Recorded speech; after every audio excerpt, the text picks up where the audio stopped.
9:23. Welcome back to Thursday's BT. Here's our chance to reduce our plastic waste. We brought in the expert. She's all about this. Tanya Otero from the Great Canadian Shore Cleanup. Welcome back to the show. Thank you for having me. It's great to see you. Nice, simple habits that we can incorporate in our lifestyle to cut down the waste that we're creating. And we're going to start basics of shampoo. Yeah, exactly. So personal care, we're looking at reducing our plastic use because we know that plastic is having a negative impact on our environments. So going back to the bars, I like to say, so going back to soap bars, shampoo bars, even hair conditioner bars, and of course lotion bars. What have you found with what we're using plastics in the shower alone of how much that's creating for overall waste?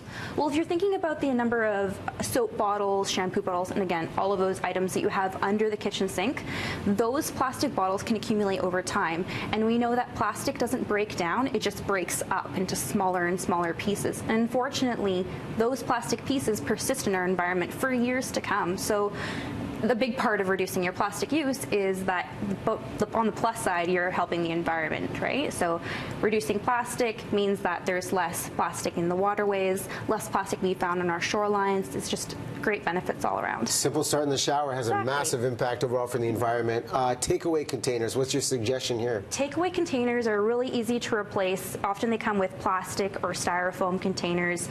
Of course, those items we don't often reuse, so they're single-use items. So instead, I suggest bringing your own container. It's just such an easy step to take to reducing your plastic use there. I personally love to use this green container for sushi or pizza, and I've used my metal containers for more because it has a nice rubber seal around it. I've used it for more saucier items like Thai food and things like that. Keeping things fresh and contained. Now, Yes. you've talked about this one on the show before with the metal straw, but cutlery. How do we get creative? So single-use utensils and straws. Now, there were 24,000 found on shorelines last year, so big way that you can reduce your impact there is by bringing your own, and that means bringing your own bamboo, or maybe you're going to be bringing your own metal utensils instead, and that way we're reducing our impact there. Now, these are great. If we're taking our snacks on the go, forget the small plastic baggies. We're using beeswax on the cookies? Beeswax wraps for the cookies, and then we've got reusable baggies instead of single-use plastic baggies, because we know that over time you're going to be probably buying quite a few throughout the year. So instead of going that route and spending money, you've got a reusable alternative you can wash and reuse over and over again. And what I love about these is that you can get simple cotton ones, but these ones actually have a water-resistant liner, so that way you can use it for your fruits and veggies. You can use them for dried goods, again, like almonds. This beeswax wrap, they're super easy to make. They're essentially just cotton fabric with a beeswax coating, and that's a great alternative to cling wrap. You can make it yourself and make it a different size, so instead of using cling wrap to cover leftovers, you're using beeswax wraps, and you just wash and reuse. Okay, natural deodorizer.